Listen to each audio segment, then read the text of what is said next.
بسم اللہ الرحمن الرحیم رب اشرح لی صدری ویسر لی امری واحلل عقدۃ من لسانی یفقہوا قولی۔ اپنے اس چینل پر جس کا نام قرآن تعلیم و ادب ہے، میں آپ سب کا استقبال کرتی ہوں۔ السلام علیکم ورحمۃ اللہ وبرکاتہ۔ جیسے کہ آپ جانتے ہیں کہ ہمارے جو سلسلہ ہمارا چل رہا ہے عورت قرآن کی نظر میں، اس کا آج میں انشاءاللہ لوں گی 6 پارٹ، اور اس میں ہم دیکھیں گے کہ اللہ تعالیٰ نے عورت کی حیثیت اور مرتبے کے مطابق پردے کے کیا احکام دیے ہیں، اور پھر مردوں کو اپنی نگاہیں نیچی رکھنے کا حکم دیا ہے۔ اور اس کے بعد والی ویڈیو میں ہم انشاءاللہ دیکھیں گے کہ عورتوں کو بھی اللہ تعالیٰ نے اپنی نگاہوں کے بارے میں کیا حکم دیا ہے۔ چلیے اب ہم یہاں پر دیکھیں گے، اللہ تعالیٰ ارشاد فرماتے ہیں، یا نساء النبی، اے نبی کی بیویوں، یعنی اور نبی کی عورتوں، لستن کأحد من النساء، تم دوسری عورتوں کی طرح نہیں ہو، ان اتقیتن، اگر تم اللہ سے ڈرنے والی ہو، فلا تخضعن بالقول، تو تم دبی زبان سے بات نہ کرو، فلیطمع الذی فی قلبہ مرض، کہ طمع کرنے لگے دل کی خرابی کا مبتلا شخص، یعنی لالچ میں پڑ جائے، وقلنا قولا معروفا، اور بلکہ تم سیدھی بات کرو، وقرنا فی بیوتکن، اور اپنے گھروں میں ٹکی رہو یا اپنے گھروں میں بیٹھی رہو، بلا تبرجنا، اور نہ تم زیب و زینت ظاہر کرو، تبرج الجاہلیت الاولی، اور جہالت والے دور یعنی پہلے دور کی جاہل عورتیں جو سج دھج کر دکھاتی پھرتی تھیں، واقمنا الصلاۃ، اور تم نماز قائم کرو، وآتینا الزکاۃ، اور تم زکات دو، واطیعنا اللہ ورسولہ، اور اللہ اور اس کے رسول کی اطاعت کرو، انما یرید اللہ، میں بس اللہ چاہتا ہے کہ لیذھب عنکم الرجس اہل البیت، تم اہل نبی صلی اللہ علیہ وسلم سے گندگی کو دور کر دے، ویطہرکم تطہیرا، اور تم کو پوری طرح پاک کر دے۔ ان آیتوں میں خطاب تو نبی صلی اللہ علیہ وسلم کی بیویوں سے کیا گیا، مگر مقصد یہاں پر جو ہے وہ تمام مسلمان گھرانوں کی جو اصلاحات تھی اس کو نافذ کرنا تھا، کیونکہ ازواج مطہرات کو مخاطب کرنے کی غرض یہاں پر یہ ہے کہ نبی صلی اللہ علیہ وسلم کا گھر جو ہوتا ہے وہ کیا ہوتا ہے، سب سے پہلے طرز زندگی کی ابتدا ہوتی ہے، تو باقی سارے مسلمان کیا کرتے ہیں، گھروں کے خواتین خود اس کی تقلید بھی کرتی ہیں، اور پھر وہ سارے احکامات دوسروں کے گھروں میں بھی آتے ہیں۔ اس وجہ سے یہاں پر اللہ تعالیٰ نے حکم دیا کہ اے نبی کی بیویوں، تم کیا کرو، اللہ تعالیٰ نے یہاں پر ذکر کیا کہ تم دوسری عورتوں کی طرح نہیں ہو۔ اب یہاں پر یہ مطلب نہیں ہے کہ صرف یہ نبی صلی اللہ علیہ وسلم کی بیویوں کے لیے ذکر ہے، ایسا نہیں ہے، یہاں پر اللہ تعالیٰ نے بھلے ہی ان کو ایمان والوں کو یہاں پر مخاطب کر کے اللہ تعالیٰ کہہ رہے ہیں ان کے ساتھ کہ تم دوسری عورتوں کی طرح نہیں ہو، یعنی جو ایمان والا انسان ہے، جو ایمان والی عورتیں ہیں، جو اللہ پر یقین رکھتی ہیں، آخرت سے ڈرتی ہیں، اور اللہ تعالیٰ جنت اور جہنم پر ایمان لاتی ہیں، تو وہ عورتیں بھی کیا ہے، ایمان والی بھی انہی احکامات میں آتی ہیں کہ اللہ تعالیٰ نے فرمایا کہ تم دوسری عورتوں کی طرح نہیں ہو، اگر تم اللہ سے ڈرنے والی ہو، پھر اللہ تعالیٰ نے وہ بھی بتا دیا تمہیں کیا کرنا چاہیے، فلا تخضعن بالقول، تم دبی زبان سے بات نہ کرو، یعنی جب تمہیں کسی مرد سے سابقہ پڑے، یا تمہیں کسی مرد سے کوئی کام ہو، یا پھر کوئی لین دین کا معاملہ ہو، یا کوئی بات پوچھنی ہو، تو اس صورت میں اللہ تعالیٰ نے بتایا کہ تم دبی زبان سے بات نہ کیا کرو، یعنی کچھ عورتیں ہوتی ہیں جو عورتوں کے سامنے تو بالکل بہت زیادہ چیخ کر چلا کر بات کرتی ہیں، لیکن جب مرد وہاں پر آتا ہے تو مردوں کے سامنے بالکل نرم لہجے کے ساتھ، بناوٹی لہجے میں بات کرتی ہیں۔ تو یہاں پر اللہ تعالیٰ نے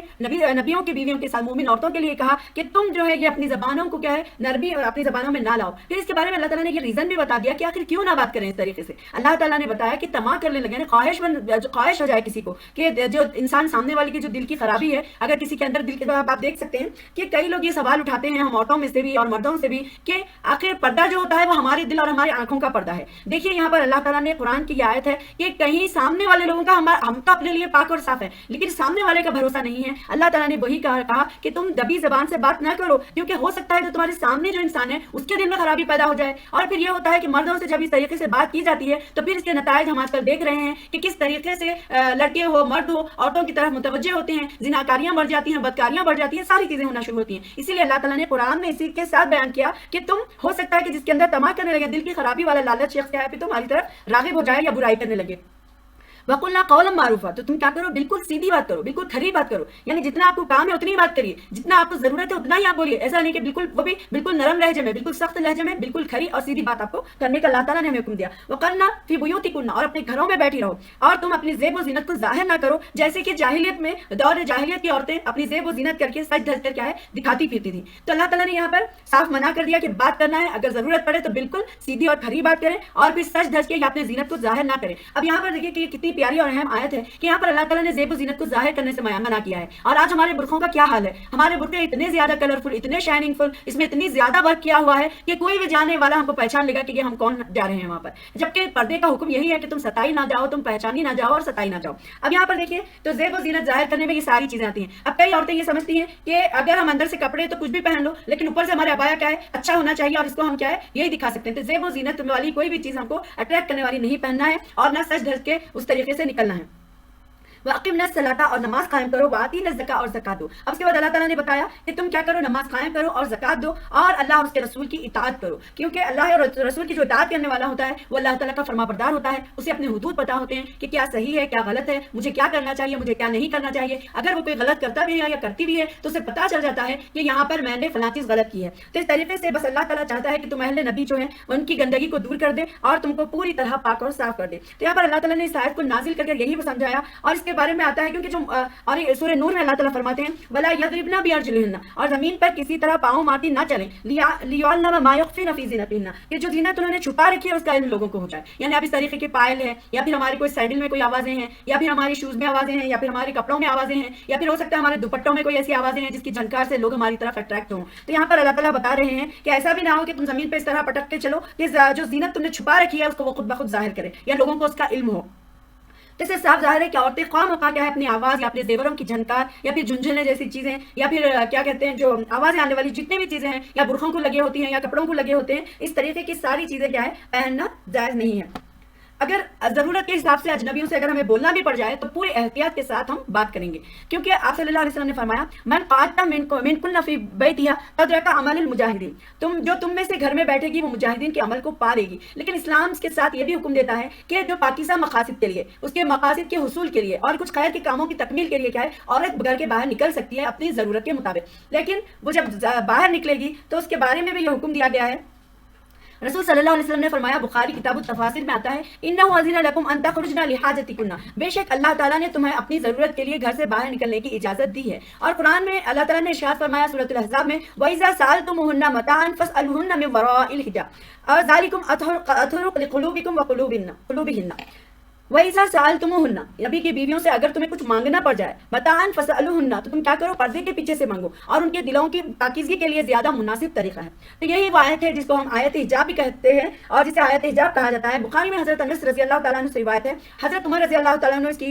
نزول سے جو ہے کئی بار پہلے حضور صلی اللہ علیہ وسلم کو پردے کے بارے میں توجہ دلا چکے تھے اور کئی اس کے بھلے اور برے سبھی قسم کے لوگ آپ کے پاس آتے ہیں اللہ کے رسول تو یہ ہے کہ آپ اپنی بیویوں کو پردے کا حکم دیں. پھر ایک اور روایت میں آتا ہے کہ ایک مرتبہ حضرت عمر رضی اللہ تعالیٰ عنہ نے ازواج مطہرات ازواج رسول سے کہا کہ اگر آپ کے حق میں میری بات مانی جائے تو کبھی میری نگاہیں آپ کو نہ دیکھیں. تو آخر کار یہ حکم آ گیا اور پھر اس کے بعد محرم مردوں کے سوا کوئی مرد عورت کے گھر نہ آئے اور جس کو بھی خواتین سے کوئی کام ہو وہ کہے پردے کے پیچھے سے کام یعنی بات کرے اور پھر اس کو یہ ہے کہ کچھ دینا اور لینا بھی ہو تو وہ پردے کے پیچھے سے دین لین کرے. چونکہ حضور صلی اللہ علیہ وسلم کا گھر جیسے میں نے کہا ہے مسلمانوں کے لیے نمونہ ہوتا ہے اس لیے تمام مسلمان گھروں پر جب نبی کریم صلی اللہ علیہ وسلم نے اپنے گھر پر پردے لٹکا لیے تو سارے مسلمان مومن مردوں اور عورتوں کے گھروں پر بھی پردے لٹکائے گئے. تب آپ یہاں پر جو سمجھدار لوگ ہیں ہم یہ سمجھ سکتے ہیں کہ وہ خود دیکھ سکتے ہیں کہ یہ آیت مردوں اور عورتوں کو کس طریقے سے ان کو روبرو ہونے سے بات کرنے سے منع بھی کرتی ہے اور عورتوں کو اور مردوں کے بے تکلف میل جول پر بھی پابندی لگاتی ہے کیونکہ یہ بالکل جائز نہیں ہے اور ضرورت کے مطابق اگر کچھ کام ہو تو پردے کے پیچھے سے لے اور بالکل کھری اور سیدھی بات کرے. اس طریقے سے اللہ تعالیٰ نے حکم دیا ہے. اب ہم یہاں پر یہ دیکھیں گے کہ مردوں کو اللہ تعالیٰ نے غض بصر کے بارے میں کیا حکم دیا ہے یعنی اپنی نگاہوں کو نیچے رکھنے کے بارے میں. قرآن میں جہاں عورتوں کا پردے کا حکم اللہ تعالیٰ نے دیا وہاں مردوں اور عورتوں کو دونوں کو اللہ تعالیٰ نے اپنی نگاہیں نیچے رکھنے کے بارے میں حکم دیا ہے جسے غض بصر کہتے ہیں. ضروری اور پھر یہ ہے کہ اس کو ضروری بھی قرار دیا گیا ہے. سورۃ النور میں اللہ تعالیٰ نے فرمایا قل للمؤمنین اے نبی صلی اللہ علیہ وسلم مومن مردوں سے کہو یغضوا من ابصارہم اپنی نظریں نیچی رکھیں یعنی بچا کر رکھیں ویحفظوا فروجہم اور حفاظت کریں اپنی شرمگاہوں کی ذالک ازکی لہم ان کے لیے زیادہ پاکیزہ ہے. ان اللہ خبیر بما یصنعون بے شک اللہ باخبر ہے اس سے جو کرتے ہیں. تو ایک آدمی کے لیے یہ حلال نہیں ہے کہ وہ اپنی بیوی یا اپنی محرم خواتین کے سوا کسی اور دوسری عورتوں کی نگاہ یعنی بھر کر دیکھے. ایک دفعہ اگر ہماری اچانک نگاہ پڑ جائے کسی مرد کی تو پھر یہ نہیں ہے کہ وہ ایک نظر دل بھر کر دیکھتا رہے بلکہ ایک نظر جب پڑ جائے تو فوراً اس کو کیا ہے اپنی نگاہیں ہٹا لینا ہے. جہاں اگر اس نے اب ہوتا یہ کہ ایک بار دیکھنے کے بعد پھر اس کو کشش محسوس ہوئی اور پھر وہ دوسری نگاہ ڈالے اس طریقے سے وہاں پر کرنا کیا ہے منع ہے اور وہاں پر لوزہ نہ دوڑائے. نبی صلی اللہ علیہ وسلم اس طرح کے جو دیدار جو دیکھنا تھا اس کے آنکھوں کی بدکاری بھی فرمایا ہے اور آپ صلی اللہ علیہ وسلم نے ارشاد فرمایا ہے کہ آدمی اپنے تمام حواس سے زنا کرتا ہے. دیکھنا آنکھوں کا زنا, لگاوٹ کی بات چیت کرنا زبان کا زنا, آواز سے لذت لینا کانوں کا زنا, ہاتھ لگانا اور ناجائز مقصد کے لیے چل کر جانا یہ ہاتھ اور پاؤں کا زنا. بدکاری کی یہ ساری قسمیں جب پوری ہو چکتی ہیں تب شرمگاہیں یا اس کی تکمیل کر دیتی ہیں, تکمیل کرنے سے رہ جاتی ہیں. یہ جو حدیث میں نے ابھی پڑھی یہ بخاری, مسلم اور ابو داؤد سے لی گئی ہے. تو اس میں آپ نے دیکھا کہ ہر انسان جو برائی کرتا ہے وہ کان کا, آنکھ کا اور یہ بات چیت کا, زبان کا اور پھر جسم کا, ساری چیزیں اس میں آتی ہیں جو کہ اللہ کے رسول صلی اللہ علیہ وسلم نے فرمایا کہ وہ زنا ہے.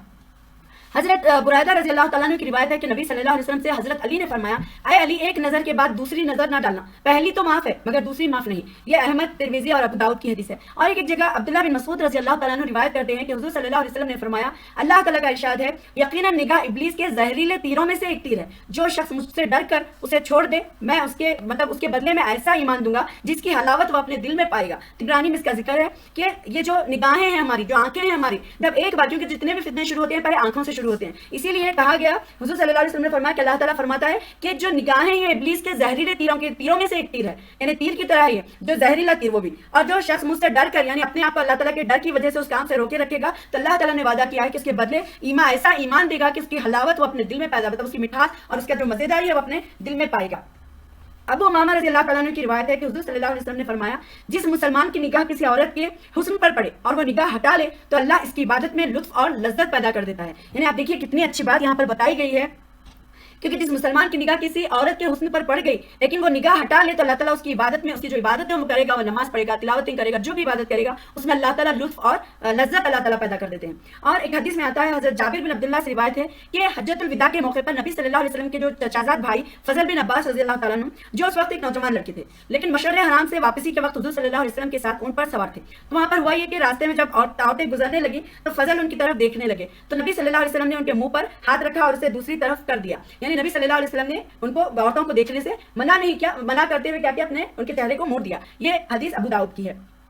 اور اسی حجۃ الوداع کا جو قصہ ہے کہ قبیلہ قسم کی ایک عورت جو تھی راستے میں حضور صلی اللہ علیہ وسلم کو روک کر حج کے متعلق کچھ سوالات کر رہی تھی، یعنی کچھ مسئلے ان سے پوچھنے لگی، اور پھر فضل بن عباس نے اس پر نظریں گاڑ دی تو نبی صلی اللہ علیہ وسلم نے ان کا منہ پکڑ کر دوسری طرف کر دیا۔ تو یہاں پر ہمیں پتہ چلا، یہ حدیث جو میں نے ابھی بیان کی یہ ترمذی، ابو داؤد اور بخاری کی ہے، تو یہاں پر ہمیں پتہ چلا کہ عورتوں کو دیکھنے سے کس طریقے سے اللہ کے رسول منع کرتے تھے، اور پھر ساتھ ہی جو دیکھتے تھے ان کے چہرے کو پلٹا دیا کرتے تھے۔ تو اسے غض سے بصر کا جو حکم مردوں اور عورتوں کو جو دیا گیا ہے، اس کا مطلب یہ نہیں ہے کہ عورتوں کو مردوں کو حکم دیا گیا ہے تو عورتیں بھی کیا ہے کھلی آزاد ہیں، ایسے نہیں ہے، عورتوں کو کھلا پھرنے کی اجازت نہیں دی گئی۔ اور پھر سورۃ الاحزاب میں احکام حجاب جو نازل ہونے کے بعد جو پردہ مسلم معاشرے میں یعنی رائج کیا گیا تھا، اس میں چہرے کا پردہ بھی شامل تھا، اور نبی صلی اللہ علیہ وسلم کے زمانے میں اس کا جو رائج ہونا کیا ہے، کثرت ہم کو بہت ساری روایتیں اس کے بارے میں ملتی ہیں کہ نبی کریم صلی اللہ علیہ وسلم نے اور اس دور کی عورتیں حجاب کیا کرتی تھیں، جیسے کہ ہم دیکھتے ہیں کہ واقعہ افک میں جب عائشہ رضی اللہ تعالیٰ عنہ پر جب تہمت لگائی گئی تو حضرت عائشہ رضی اللہ تعالیٰ عنہ کا وہ بیان جس میں عائشہ رضی اللہ تعالیٰ عنہ فرماتی ہیں کہ ڈنگل سے واپس آ کر جب وہ میں نے دیکھا کہ قافلہ چلا گیا ہے تو انہوں نے کیا کیا وہیں پر بیٹھ گئی، اور اس کے بعد وہ نیند کا ایسا غلبہ آ گیا کہ وہ سو گئی۔ تو ہوا یہ کہ صبح جب صفوان بن معطل وہاں گزرا تو دور سے مطلب انہیں پڑا ہوا دیکھ کر ان کے قریب آئے، جب انہوں نے قریب آیا تو دیکھ کر ان کو پہچان لیا، کیونکہ وہ کہتی ہے کہ حجاب کے حکم سے پہلے وہ مجھے دیکھ چکے تھے، مجھے پہچان کر جب اس نے انا للہ و انا الیہ راجعون پڑھا تو اس کی آواز سے میری آنکھ کھل گئی اور میں نے اپنی چادر سے اپنا منہ ڈھانپ لیا۔ تو یہ بخاری اور مسلم کی حدیث ہے۔ تو اس سے ہمیں اندازہ ہوتا ہے کہ عائشہ رضی اللہ تعالیٰ عنہ اگر پردے کا حکم نہ آیا ہوتا تو وہ اپنے چہرے پہ کیوں ڈھانپتی، کیونکہ اس وقت عورتیں جب پردے کا حکم آیا تو اپنے اوپر اپنے چہروں پر پردہ لٹکا لیا کرتی تھیں، تو اسی لیے عائشہ رضی اللہ تعالیٰ عنہ حالانکہ جب پردے کا حکم نہیں آیا تھا تو وہ ان کو دیکھ چکے تھے، لیکن اس کے باوجود جب حکم خدا آ گیا تو اس کے باوجود انہوں نے یہ شرم نہیں محسوس کی، ہم تو اتنے سالوں سے سامنے آتے ہیں، پھر کس طریقے سے پردہ کریں یا پھر ہم کیسے کریں، اس سے کوئی فیلنگ نہیں۔ اس کے بعد وہ کیا ہے، پھر پردے کے احکام کے حکم کی وجہ سے انہوں نے اپنے منہ کو ڈھانپ لیا۔ کتاب الجہاد میں ایک اور واقعہ آتا ہے کہ خاتون ام خلاد کا لڑکا ایک جنگ میں شہید ہو گیا تھا، اور اس کے متعلق دریافت کرنے کے لیے نبی صلی اللہ علیہ وسلم کے پاس وہ آ رہی تھی، مگر اس حال میں بھی وہ کیا ہے اپنے چہرے پر نقاب پہنے ہوئی تھی اور ان کے چہرے پر نقاب تھا۔ بعض صحابہ نے حیرت سے کہا کہ اس وقت بھی تمہارے مطلب یعنی تمہارے چہرے پر اس حالت میں بھی مطلب پردہ پڑا ہوا ہے یا نقاب پڑی ہوئی ہے، یعنی بیٹے کی شہادت کی خبر سن کر ویسے تو ایک ماں کو کیا ہے تن بدن اس کا ہوش نہیں رہتا، لیکن تم اس اطمینان کے ساتھ یعنی باپردہ آئی ہو جواب میں کہنے لگی کہ میں نے بیٹا تو ضرور کھویا ہے مگر میں نے اپنی حیا نہیں کھوئی۔ تو یہ اور پھر یہ کس سے ہمیں پتہ چلا کہ عورت اگر غم میں بھی ہے، مصیبت میں بھی ہے، کسی بھی پریشانی میں ہے تو پردے کا پورا لحاظ رکھا جائے اور پورے چیزوں کا ذہن میں رکھیں۔ تو اور یہ یہاں پر یہ بھی ہم جانیں گے کہ دو صورتیں ہیں جس میں کیا ہے عورت کو دیکھا جا سکتا ہے۔ ایک صورت یہ ہے کہ واقعی میں اگر حقیقی دیکھنے کی ضرورت ہے، جیسے کوئی شخص کسی سے نکاح کرنا چاہتا ہے، کیونکہ اس غرض کے لیے عورت کو دیکھنے کی اجازت دی گئی ہے، اور کہا بھی جاتا ہے کہ اگر عورت کو معلوم نہیں ہے اور انجانے طور پر بھی اگر وہ دیکھ لے تو اس میں کوئی مذاکرہ نہیں ہے۔ اور پھر مغیرہ بن شعبہ کی ایک روایت ملتی ہے کہ میں نے ایک جگہ نکاح کا پیغام دیا، رسول صلی اللہ علیہ وسلم سے پوچھا رسول صلی اللہ علیہ وسلم نے ان سے پوچھا کہ تم نے لڑکی کو بھی دیکھ لیا ہے؟ تو میں نے عرض کیا نہیں۔ آپ صلی اللہ علیہ وسلم نے فرمایا انظر الیہا، لڑکی کو دیکھ لو کیونکہ انصار کی آنکھوں میں کچھ خرابی ہوتی ہے۔ یہ حدیث جو میں نے ابھی بیان کی یہ مسلم، نسائی اور احمد سے لی گئی ہے۔ تو اب معلوم ہوا کہ یہ دو صورتیں میں، ایک تو یہ ہے کہ شادی کے لیے، رشتے کے لیے لڑکا لڑکی کو دیکھ سکتا ہے، اور اس میں خالی ایک نکاح بھر کر نہیں بلکہ وہ دیکھ سکتا ہے کہ کیا واقعی وہ اس کی شادی کے قابل ہے یا اس کو نکاح کی طرف اٹریکٹ کر سکتی ہے. اب دوسری صورت یہ ہے جیسے ہم دیکھتے ہیں کہ کوئی تفتیش کے جرائم میں کوئی تفتیش کرنا ہے یا پھر کسی مشتبہ عورت ہے جس کے اوپر شک ہے اور اس کو تفتیش کے لیے لے جایا گیا ہے, تو ایسی صورت میں بھی کیا ہے دیکھ سکتے ہیں. پھر یہ ہے کہ عدالت میں گواہ کا عورت کو دیکھنا کہ یہ کون گواہ ہے اور اس کی کیا ہے یہ بھی دیکھنا, یہ بھی جائز ہے. اور دوسرا یہ ہے کہ علاج کے لیے جیسے ڈاکٹر کے پاس مریضہ جاتی ہے تو اس صورت میں بھی ڈاکٹر مریض کو دیکھ سکتے ہیں یا پھر ڈاکٹر لیڈی بھی مرد کو دیکھ سکتے ہیں اور مرد بھی عورت کو. لیکن اس میں یہ ہے کہ کوئی شہوت کا رجحان ان کی طرف نہ ہو بلکہ وہ کیا ہے اس طریقے سے دیکھ سکتے ہیں. تو یہاں پر ہم نے آج ہی دیکھا کہ مردوں کے بارے میں کیا حکم ہے. انشاءاللہ میں آگے کی ویڈیو میں بتاؤں گی کہ عورتوں کے لیے کیا حکم ہے جو اللہ تعالیٰ نے دیے ہیں اپنے آنکھوں کے بارے میں. تو آپ میرے ساتھ بنے رہیے اور دوسروں کے ساتھ بھی ضرور شیئر کریے. انشاءاللہ ہم پھر ملیں گے نیکسٹ ویڈیو کے ساتھ. السلام علیکم ورحمۃ اللہ وبرکاتہ. سبحانک اللہم و بحمدک اشہد ان لا الہ الا انت استغفرک و اتوب الیک. السلام علیکم ورحمۃ اللہ وبرکاتہ.